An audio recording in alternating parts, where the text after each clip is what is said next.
할렐루야. 네, 우리의 삶은 날마다 주님을 따라가는, 또 주님과 동행하는 성도들이 되는 줄로 믿습니다. 그래서 예수님을 따라갈 때 여러분 날마다 즐거움으로, 기쁨과 감사함으로 주님을 따라가기를 원합니다. 여러분, 세상에는 많은 어려움도 있고 우리가 원치 않는 문제들도 발생하고 또 수시로 여러 가지 어려움, 고난이 다가오지만 그 가운데서도 우리는 날마다 주님의 그 약속의 말씀을 따라서 주님을 따라가는 사람들, 주님과 동행하는 그런 믿음의 발걸음이 될 수 있기를 원합니다. 가정예배 잘 드리고 계신가요? 네? 잘 드리고 계신가요? 네. 한 4-5 가정은 매일 저한테 사진을 찍으셔서 가정예배 드리고 있다고 인증샷을 보내고 계십니다. 뭐 매일 아니어도 상관없습니다. 여러분 한 주에 한 번이라도 꼭 사진도 한번 찍으시고 하셔서 자녀들과 가족들이 함께 예배 드리시는 시간을 가지시면 좋으실 것 같아요. 그래서 뭐 평소에도 이렇게 예배를 잘 드리시는 분들도 계셨겠지만 우리가 또 평소에 또 잘 모이지 않던 가족들이 함께 모이게 되었을 때 좀 색다르지 않습니까? 그죠? 우리가 이전에 해보지 않았던 그리고 가족들과 함께 더 깊이 대화할 수 있는 시간이 되기도 하고, 좀 바쁘고 힘들지만 더 우리가 모여서 예배하고 기도하기를 힘쓰는 그런 가정들이 될 때 하나님이 반드시 역사해 주시고 우리 가정의 모든 기도의 제목에 응답해 주실 줄로 믿습니다. 자, 오늘은 우리가 이제 마가복음 10장 말씀을 좀 정리를 해야 되는데, 마가복음은 8장부터 이제 후반부가 시작돼요. 그리고 예수님은 이제 8장부터 3번에 걸쳐서 본인이 고난당하시고 십자가에 달려 돌아가실 것을 예고를 하십니다. 그 3번째 말씀이 오늘 우리가 읽은 이 본문의 3번째 예고의 말씀이 기록되어 있어요. 그런데 8장과 9장에서는 이 예수님의 그 고난에 대한 예고를 들은 제자들이 전혀 깨닫지를 못하고 있다는 것입니다. 그렇지만 여러분, 예수님은 자기를 따르는 사람들이 잘 깨닫지 못하고 이해하지 못함에도 불구하고 점점 더 예루살렘으로 가까이 가고 계시는 걸 볼 수가 있어요. 그래서 오늘 본문 읽어보면 이제는 드러내놓고 예수님 어디로 가실까요? 어디로 올라가신다고 말합니까? 예루살렘으로 올라가신다고 말합니다. 그리고 예루살렘에서 어떤 일이 있을 거라고 하는 것을 더 구체적으로 자세하게 말씀하고 계시는 거예요. 그전에는 제자들이 듣기는 들어도 도대체 이게 언제 그런 일이 있다는 것인지, 또 어디에서 그런 일이 있다는 것인지 정확하게 알지 못했습니다. 그렇지만 이제 오늘 10장에서는 예루살렘으로 올라가실 것이고, 그곳에서 예수님이 사람들에게 붙잡혀서 넘겨질 것이고, 또 뭘 당하십니까? 네, 죽임을 당했다가 3일 만에 부활할 것에 대해서도 말씀하신 거예요. 그래서 예수님이 이제 구체적으로 제자들에게 본인이 당하실 고난을 3번째로 말씀하셨는데, 제자들은 잘 알아들을까요? 못 알아들을까요? 왜 못 알아들을까요, 여러분? 우리는 잘 알아듣는데 왜 지금 제자들은 이렇게 못 알아들을까요, 여러분? 아마 몇 가지 이유가 있을 것 같아요. 근데 이걸 이렇게 생각해 보면 좋아요. 지금 제자들은 대부분 어디 사람들일까요? 어느 동네 출신일까요? 다 갈릴리 근처. 쉽게 말하면 저 경상도 산골 시골 사람들이에요. 그래서 평생 서울 구경도 제대로 못 해본 사람들. 물론 유대인들은 1년에 3차례씩 성전에 올라가는 것이 원칙이긴 했겠으나, 이 시골에 살던 사람들이 명절을 맞이해서 예수님과 함께 6월절 예루살렘에 올라간다는 것 자체가 아마 이들은 기분이 들떴을 거예요. 그죠? 서울 구경하느라. 자, 내일 아침에 이제 우리 다 같이 서울 구경 갑시다. 이러면 어떨까요, 여러분? 이제 밤에 잠도 못 자고 설레어가지고 아마 그런 기분이 들잖아요. 우리가 옛날에 소풍 가는 것처럼. 지금 제자들이 어쩌면 그런 촌 사람들이 도시 구경 가는 것처럼 그런 설레인 마음이 가득했어요. 그래서 예수님이 지금 예루살렘에 가서 무슨 일을 당하실지에 대해서는 전혀 그런 고민, 걱정거리가 들지 않는 거예요. 도리어 예수님이 당하실 고난보다는 오히려 예수님이 그 예루살렘에 올라가시면 왕이 될 것이라는 기대감만 가득한 것입니다. 그래서 예수님의 제자 중에 오늘 2명은 뭘 요구합니까? 세베대 아들 야고보와 요한은 예수님께 나와서 뭘 요청해요? 네, 선생님이요, 우리에게 예수님의 옆자리를 주십시오라고 요구를 하게 되는 걸 볼 수가 있습니다. 여러분, 이건 뭐냐면 지금 제자들은 예수님이 어떤 고난을 당하실 것에 대해서는 별로 관심이 없고 12제자들이 전부 다 뭐에만 신경 쓰고 있는 겁니까? 전부 다 예수님 옆에 누가 한 자리씩 할까? 이제 6월 3일 날 대통령 누가 되면 내가 어느 쪽에 붙어야 될까? 여러분, 많은 사람들이, 정치인들이, 지방에 있는 세력을 가진 사람들이 다 그것만 신경 쓰지 않을까요? 어제는 저희 고향에 출신 어떤 정치인이 구미에 갔더니 박정희 대통령이 누구한테 붙어라 했다더라 이렇게 말했다고 기사가 뜨더라고요. 죽은 박 대통령이 자기한테 뭐라 얘기를 했다고 하면서. 하여튼 여러분, 이런 식으로 여러분 다 이런 것, 지금 누가 대권을 잡을 것이냐, 누가 왕이 오를 것이냐, 내가 어느 쪽에 붙으면 뭔가 한 자리씩 차지할 것인가, 여기에만 관심이 있었던 거예요. 근데 여러분, 이 세베대 아들 야고보와 요한이 예수님께 이렇게 따로 청탁을 했다고 되어 있는데 마태복음 20장에 보면 조금 더 자세하게 설명되어 있죠. 야고보와 요한만 온 게 아니라 누가 왔다고 되어 있을까요? 그의 어머니였던, 즉 세베대의 아들이 바로 야고보와 요한입니다. 그러니까 이 야고보와 요한의 어머니가 예수님 앞에 와서 절을 하면서 자기 아들들을 한 자리씩 주십시오라고 요청을 했다는 거예요. 그래서 우리가 흔히 이 야고보와 요한의 어머니가 참 치맛바람을 이렇게 날리면서 다녔구나 이렇게 생각을 하는데, 사실은 성경을 놓고 보면, 전체를 놓고 보면 이렇게 할 만한 어떤 근거가 또 하나 있습니다. 그게 뭐냐면 바로 이 야고보와 요한은 예수님과 친척 관계로 여겨져요. 그걸 마태, 마가, 누가, 요한복음 4복음서를 다 비교를 해보면 예수님이 십자가 달리실 때 그 자리에서 지키고 있었던 4명의 여성들이 있는데 막달라 마리아와 항상 같이 옆에 있었던 여인이 있어요.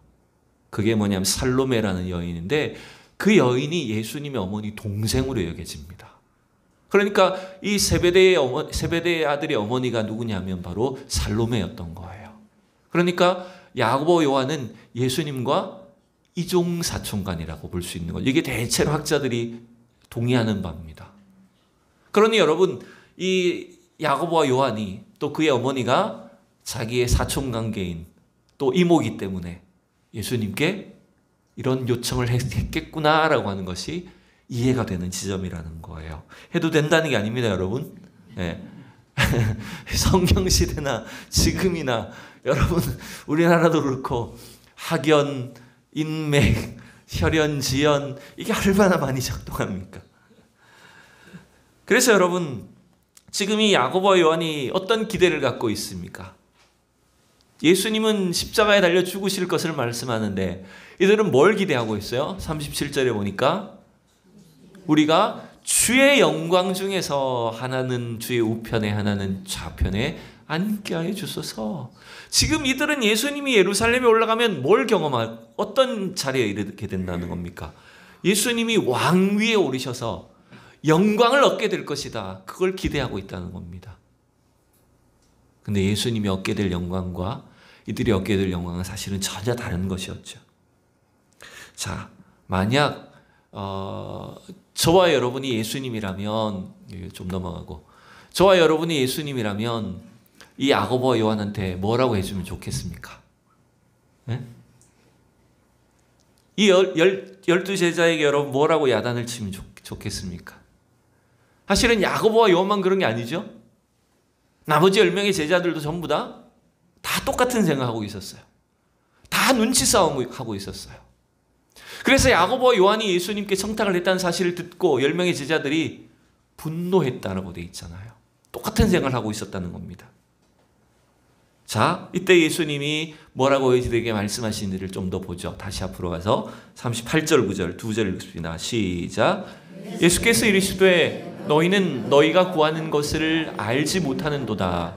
내가 마시는 잔을 너희가 마실 수 있으며 내가 받는 세례를 너희가 받을 수 있느냐? 지금 예수님은, 이 제자들은 예수님이 겪으실 일, 그 고난과 십자가의 죽음, 대속의 죽음을 전혀 알지 못한 채 자기들도 예수님 따라가겠다고 말을 하는 거예요. 그 예수님 뭐라고 표현하십니까? 내가 마시는 잔을, 또 내가 받는 세례를 너희가 받을 수 있느냐? 여러분, 예수님이 마시는 잔은 무슨 잔일까요? 그것은 고난의 잔을 말하는 겁니다. 예수님 받으시는 세례는 무슨 세례일까요? 그건 죽음의 세례입니다. 여러분, 우리가 받는 세례는 우리의 죄에 대해서 죽는 것 아닙니까?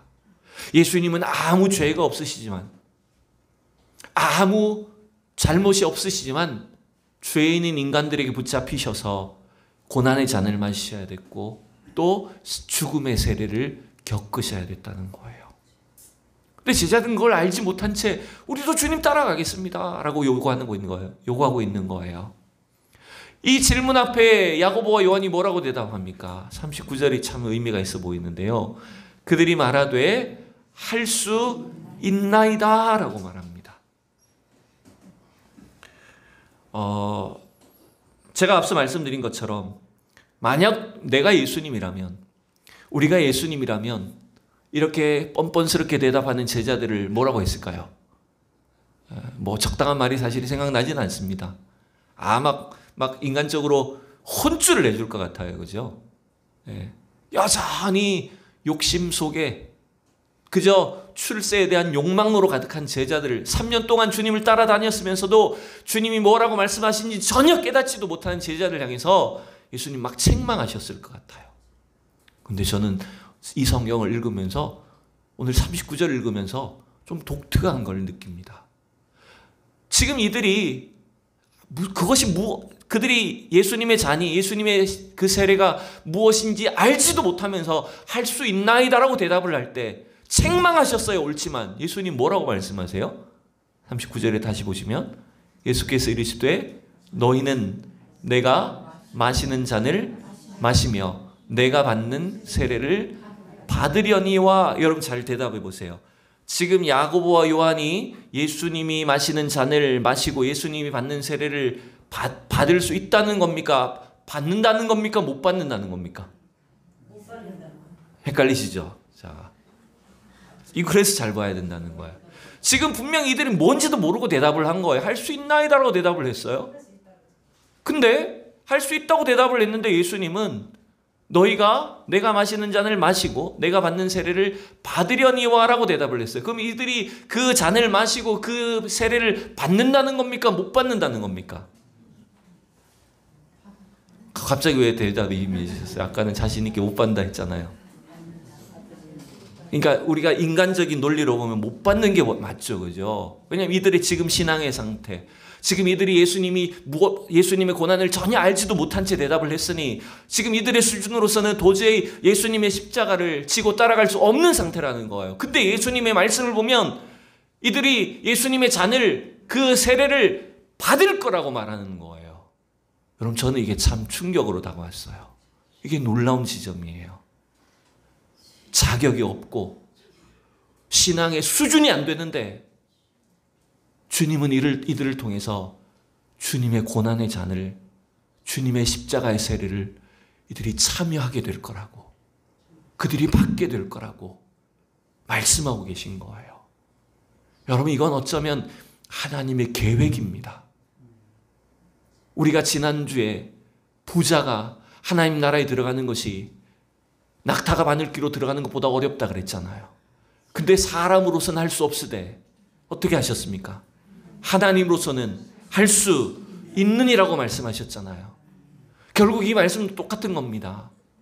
3년 동안 주님을 따라다녔지만 제자들은 그 주님의 십자가가 무엇인지, 주님의 그 고난을 따라가는 것이 뭔지도 알지 못하는 수준이라는 거예요. 제자의 자격이 없어 보인다는 거예요.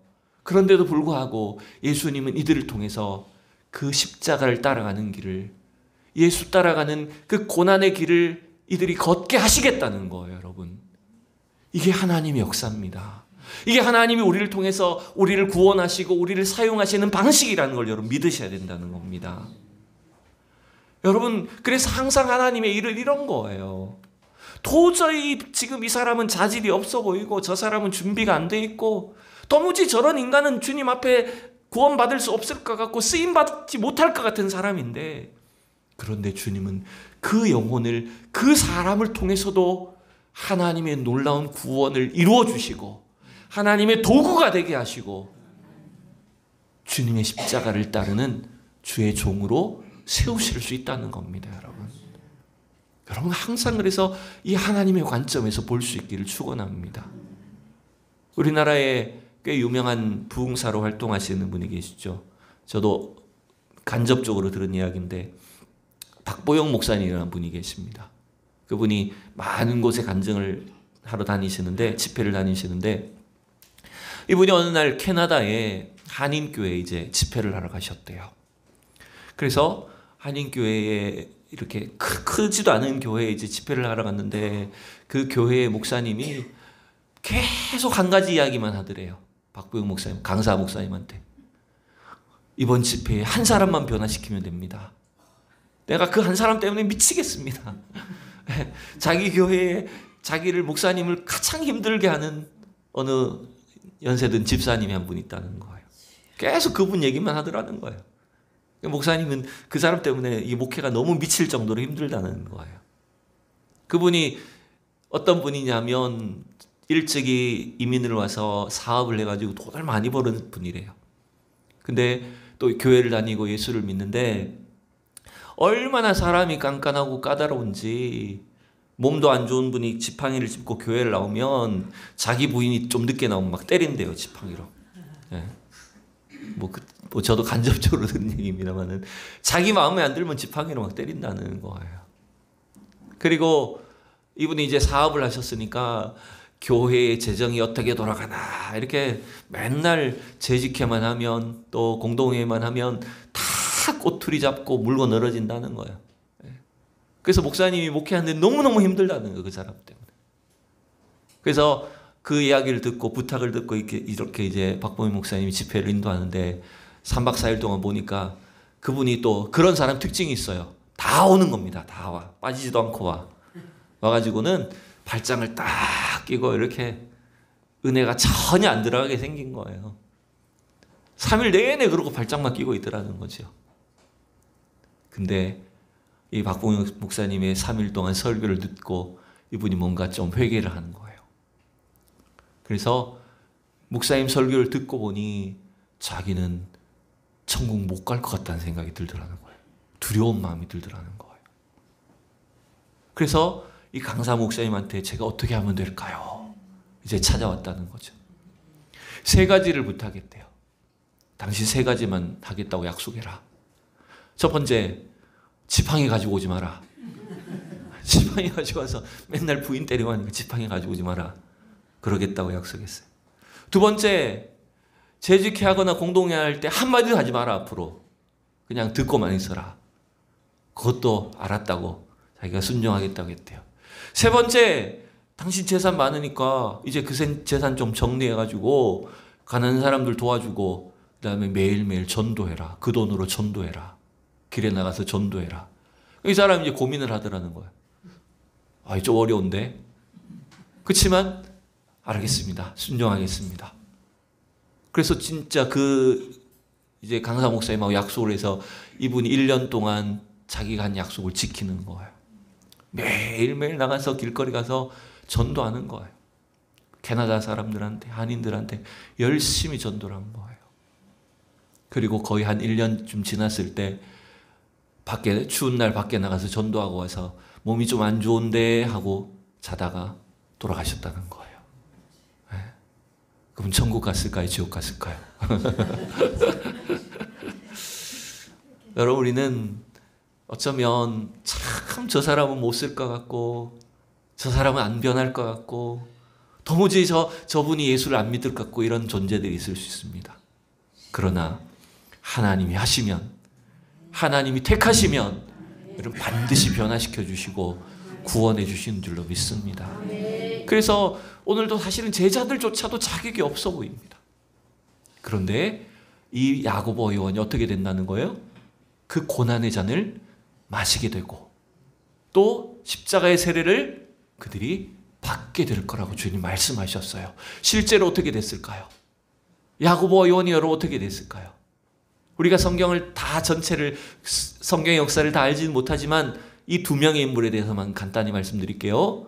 야고보와 요한은 우리의 아들들이라 불리던 이 두 명은 어떻게 됐냐면 야고 형이었던 야고보는 12사도 중에 첫 번째 순교자가 됩니다. 결국 주님 말씀대로 뭘 받은 겁니까? 세례를 받은 겁니다. 그 십자가의 세례, 죽음의 세례를 이 야고보가 가장 먼저 받은 거예요. 그게 사도행전 12장에 기록되어 있죠. 근데 반대로 동생 요한은 어떻게 됐을까요? 요한은 12사도 중에서 보면 제일 오래 살아요. 94살까지 살았다 그래요. 근데 여러분 그러면 이 요한은 건강하게 그냥 오래 살았구나 그걸까요? 아니에요. 요한의 생애는 그 초대 교회의 모든 고난을 끝까지 짊어진 거예요. 로마 황제로부터 당하는 그 모든 핍박과 고난을 요한은 죽을 때까지 짊어지고 살아야 됐어요. 그래서 반모섬에 유배되었다가 그 다음 마지막 에베소에서 그가 쓸쓸히 죽은 것으로 기록되어 있는데 결국 이 두 사람은 가장 먼저 순교한 사람과 가장 오랫동안 고난을 다 겪고 주님 나라에 간 두 사람이 된 거죠. 참 놀랍지 않습니까? 결국 그래서 주님이 말씀하신 대로 너희가 고난의 잔을 받고 또 주님이 받으시는 세례를 받은 거예요. 주님 말씀대로 된 거예요, 여러분. 물론 또 우리가 뭐 아무 생각 없이 대답했는데 그대로 이루시는지도 모르겠습니다만은 어쨌든 여러분 우리는 지금 제자들의 관심은 여전히 예수님의 좌우편에 누가 앉을 것인가, 누가 높은 사람이 될 것이냐 여기에 관심이 있죠. 우리도 마찬가지입니다. 세상 속에서 누가 오래 살 거냐, 누가 유명해질 거냐, 누가 더 높아질 거냐 여기에만 우리의 관심이 있을 때가 많습니다. 그러나 오늘 주님의 말씀을 보면 그건 전혀 중요하지 않다는 겁니다. 여러분 우리가 예수님을 따라가는 사람들로서 우리는 어쩌면 세상과는 반대로 사는 겁니다. 세상이 요구하고 세상이 유행하고 세상 사람들이 가는 길과는 전혀 반대의 길을 따라가는 것입니다. 그래서 예수님 오늘 제자들에게 뭘 가르쳐 주십니까? 야고보와 요한을 보고 분개하는 제자들에게 주님께서 다시 한번 제자도를 가르치고 계십니다. 자, 우리 42절에 44절 같이 읽어봅시다. 시작. 예수께서 불러다가 이르시되 이방인의 집권자들이 그들을 임의로 주관하고 그 고관들이 그들에게 권세를 부리는 줄을 너희가 알거니와 너희 중에는 그렇지 않을지니 너희 중에 누구든지 크고자 하는 자는 너희를 섬기는 자가 되고 너희 중에 누구든지 으뜸이 되고자 하는 자는 모든 사람의 종이 되어야 하리라. 아멘. 여러분 나머지 10명의 제자가 화를 낸 이유도 뭐라고요? 자기들도 똑같이 생각하고 있었다는 거예요. 앞부분에서 여러분 우리가 지난주에 봤던 말씀에서 베드로가 주님 우리가 주님께 모든 것을 다 바쳤나이다 라고 했을 때 그때의 바쳤다는 말도 어쩌면 자기들이 이만큼 했으니까 나중에 얻을 보상을 생각한 말이었는지 모릅니다. 근데 예수님 뭐라고 말해요? 그건 세상 사람들이 하는 일이다. 세상의 고관들이 세상의 집권자들 세상의 정치인들 왕은 그저 자기가 높아져서 사람들 위해 군림하고 사람들을 종처럼 부리고 자기 마음대로 모든 것을 하는 것이 성공한 인생이라고 여기지만 하나님 나라에서는 어떻다고요? 하나님 나라에서는 어떤 자가 가장 큰 자라고요? 자기를 가장 낮추는 자, 섬기는 자. 여러분이 섬기는 자라는 말에서 오늘날 나온 단어가 우리 집사라는 단어가 여기서 나온 겁니다. 디아코노스라는 단어가 우리 오늘날 집사님이라고 할 때 이 단어가 바로 섬기는 자에서 나온 단어예요. 심지어 주님은 우리에게 뭐라고 하십니까? 으뜸이 되고자 하는 자는 뭐가 되어야 된다고요? 모든 사람의 종이 되어야 된대요. 왜 우리가 섬기는 자가 되고 종이 되어야 될까요? 그것은 이 땅에 오신 예수님이 바로 섬기는 자였고 종이셨기 때문이다. 여러분 종이라는 것은 그냥 낮은 사람인가 보다 서빙 잘하는 사람인가 보다 그런 의미입니까? 여러분, 이 종은 가장 천한 존재입니다. 사람들로부터 멸시천대를 당하는 존재예요. 그래서 예수님이 누구든지 이 어린아이처럼 나를 영접하는 자는 어린아이를 영접하는 자는 나를 영접하는 자라고 했잖아요. 그때 예수님이 어린아이가 왔다고 말할 때 순수하다는 개념만이 아니에요. 그 어린아이란 말은 그 당시 사회 속에서 멸시천대받는 그런 신분이었어요. 그래서 우리도 어쩌면 세상적으로 봤을 때 사람들이 알아주지 않고 사람들로부터 별로 인정받지 못하는 존재라고 할지라도 주님 나라에 섬기는 일꾼들로 종으로 우리가 살아갈 때 하나님은 우리에게 약속하신 놀라우신 은혜와 상급을 약속하고 계시다는 걸 우리가 알 수가 있는 겁니다. 여러분, 오늘도 우리가 이 시대 속에 우리 어떻게 주님을 따라가고 있습니까? 무엇을 위해 주님을 따라가고 있습니까? 우리가 늘 입술로는 알고 있고 지식적으로는 다 깨닫고 맨날 기도는 하지만 종이 되겠습니다. 섬기는 자가 되겠습니다. 기도하지만 사실은 그 일을 실현하는 일들은 여러분 치열한 노력이 필요한 거예요. 어떤 그 기독교 대학을 다니던 한 청년의 이야기입니다. 이 청년이 경영학을 공부를 해서 공부를 꽤 잘했다고 해요. 그래서 교회 생활도 열심히 하고 자기 전공 분야에서도 인정을 받는 그런 친구였는데 이 친구가 이제 국제 학술 대회에 참가를 한 거예요. 그래서 거기서 전 세계에서 모인 그 대학생들하고 경쟁을 해서 자기가 준비한 아이템이 이제 1등을 하면 그게 여러분 자기 스펙이 되는 거죠. 그래서 전 세계 각국의 사람들이 학생들이 모인 자리에서 다 발표를 하는 겁니다. 자기의 아이템을 발표를 하는 거예요. 그러면 이게 좋은 스펙을 쌓으면 나중에 취직을 할 수도 있고 자기 그 사업이 성공을 할 수도 있는 거잖아요. 그래서 그 모인 학생들이 각자 자기 꿈을 이야기하는데 자기 이야기를 하는데 거기서 충격을 받습니다. 한국에서 온 대학생들은 전부 다 뭘 이야기하냐면 이 사업 아이템으로 어떻게 내가 성공을 할 수 있을까? 내가 얼마만큼 성공을 할까? 여기에만 관심을 두고 있더라는 거예요. 근데 놀랍게도 다른 나라에서 온 학생들은 전부 무슨 이야기를 하냐면 어떻게 하면 이 사회의 문제를 해결할 수 있을까? 어떻게 하면 이 시대의 문제를 바꿀 수 있을까? 그걸 고민하고 있더라는 거예요. 이 친구가 여기서 충격을 받습니다. 자기는 기독교인인데, 크리스천인데, 자기는 그저 내 사업이, 내 앞날이 성공하는 일에만 관심을 두고 있었어.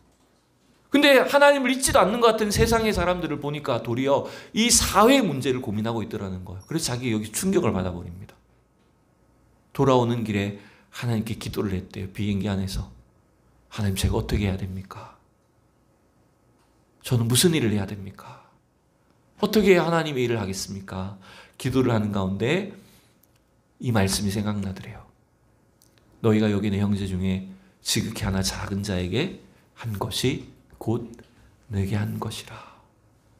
그러면 자기가 돌봐줄 수 있는, 자기가 돌봐야 될 작은 자가 누굴까라고 하는 것들을 생각하다가 자기 주변의 장애인들이 생각이 났대요. 그래서 이 친구는 어떤 회사를 만드냐면 장애인들을 적극적으로 고용해서 그들을 훈련시키고 가르치고 배출하는 그런 회사를 만듭니다. 제가 한 2달 전쯤에 그 회사를 본 것 같아요. 기사를 봤어요. 그래서 하나님 신 그 사명 때문에 부자가 되고 성공하고 세상 사람들 보기에 높아지는 것이 목적이 아니라 하나님의 일을 위해서 헌신할 때 주님께서 어떻게 역사하셨는지를 이렇게 간증을 하는 걸 봤습니다.